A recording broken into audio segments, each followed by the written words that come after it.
He was the most powerful man in Rome. She made him forget his own name. Close your eyes. Imagine the most powerful man in the world. He is a Roman general. His name is Mark Antony. He sits in a simple meeting room, waiting to discuss taxes and soldiers with a queen. Now, open your eyes. See what he sees. A ship of pure gold glides down the Nile River. Its sails are deep purple, the color of emperors. The oars are silver, beating in rhythm like a heartbeat. And on a throne, covered in flowers, sits a woman. She is not just a woman. She is dressed as the goddess of love, Aphrodite herself. This is Cleopatra, Queen of Egypt. Antony does not see a politician. He sees a miracle. Her voice is like music. Her eyes see right into his soul.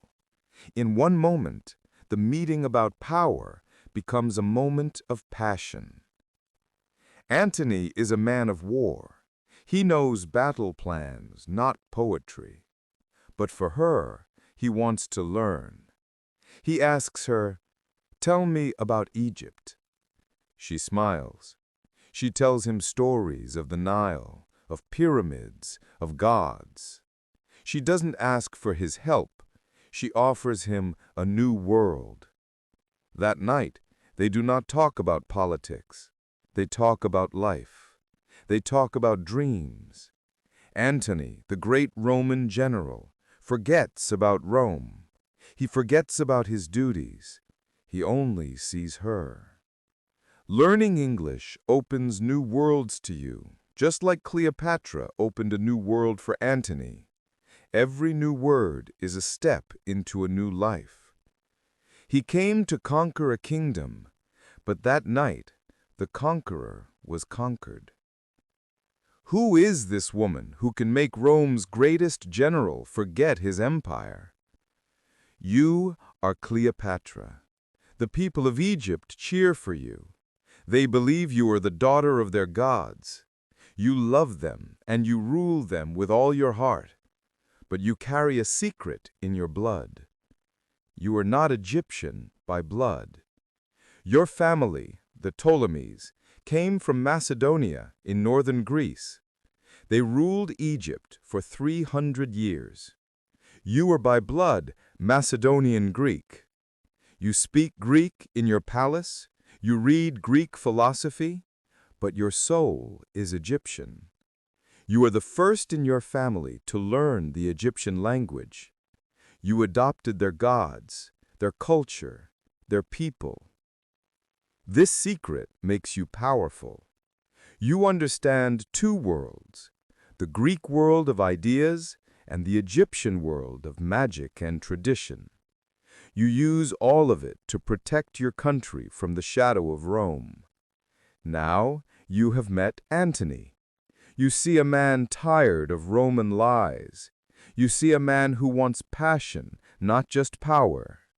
You see your chance, not just to save your kingdom, but to build a new empire with him, an empire of love and ideas. You don't need an army to win this war. You need his heart. Remember, your background does not define you. Your choices do. Just like Cleopatra, you can choose your identity. You choose to learn English. You choose to be stronger. She was a Greek queen playing an Egyptian goddess, and she was about to win the heart of Rome. Forget about war. Forget about empires. For a few beautiful years, they simply lived. Imagine the scene in Alexandria, the city of light and learning.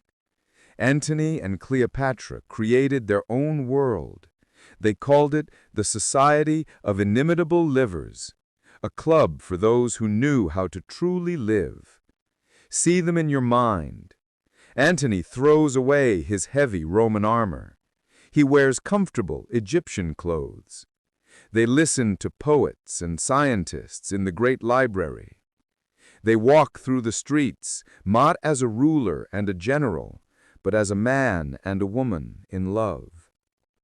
At night, they sit with their children, laughing under the Egyptian stars. He was no longer just a Roman. She was no longer just a Greek queen in Egypt. Together, they were something new. They dreamed of uniting East and West, not with swords, but with love. They believed their love could change the world. But in the cold, hard city of Rome, a man named Octavian watched. He was Antony's rival. He saw their happiness not as love, but as a crime. He saw Cleopatra not as a queen, but as a witch who stole Rome's greatest general. He started to whisper, "Antony is lost. He is a slave to an Egyptian woman. He wants to be king of Rome and give it to her." The whispers became shouts. The shouts became a call for war. In life, the happiest moments can be the most fragile, but they are always worth fighting for. Your journey to learn English has beautiful moments. Celebrate them.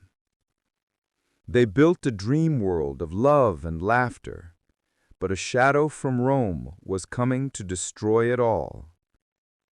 The dream is broken by the sound of war drums. Octavian declares war, not on Antony, but on Cleopatra. He tells the Roman people she is a danger to them all. The two most powerful armies in the world meet at sea, near a place called Actium. Hundreds of ships face each other. The future of the world will be decided on the water. Antony and Cleopatra fight together, but Octavian's navy is stronger, his ships faster. In the middle of the terrible battle, something unbelievable happens. Cleopatra's ship, with its purple sails, suddenly turns and escapes from the battle. Why? No one knows for sure. Maybe it was a tactical retreat. Maybe it was a mistake. Then, Antony sees her ship leaving, and his world collapses. He makes a choice that historians will debate for thousands of years. He abandons his own men, his own fleet, his honor as a general. He commands a small boat to follow her. His love for her is stronger than his duty to Rome. It is a crazy, romantic, tragic decision. His army, seeing their leader flee, loses all hope. They are defeated. Antony and Cleopatra lose everything in that one moment. They sail back to Alexandria, their hearts broken. They know Octavian is coming for them. There is no escape. Sometimes we make choices with our heart, not our head. These choices define who we are.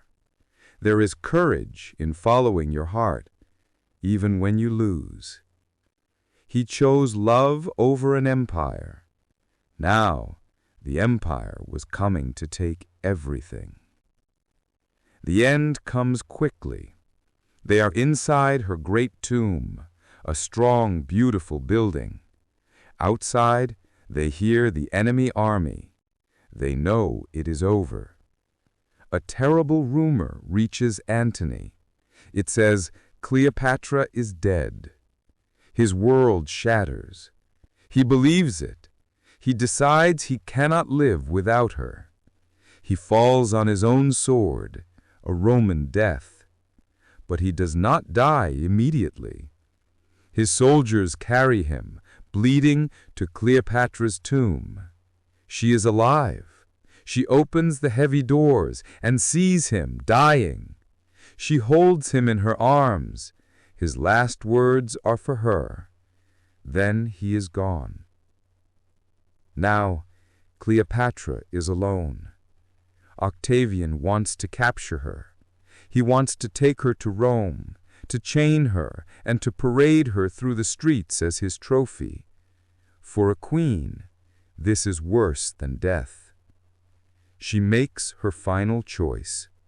She asks her servants for a basket of figs. Hidden inside is a small poisonous snake, an Egyptian asp. She puts on her most magnificent royal robes. She lies on a golden bed. She places the snake on her arm. The poison is fast. She feels no pain. She closes her eyes, not as a prisoner, but as a queen. She chooses freedom over chains. She chooses death before dishonor. When Octavian enters the tomb, he sees her.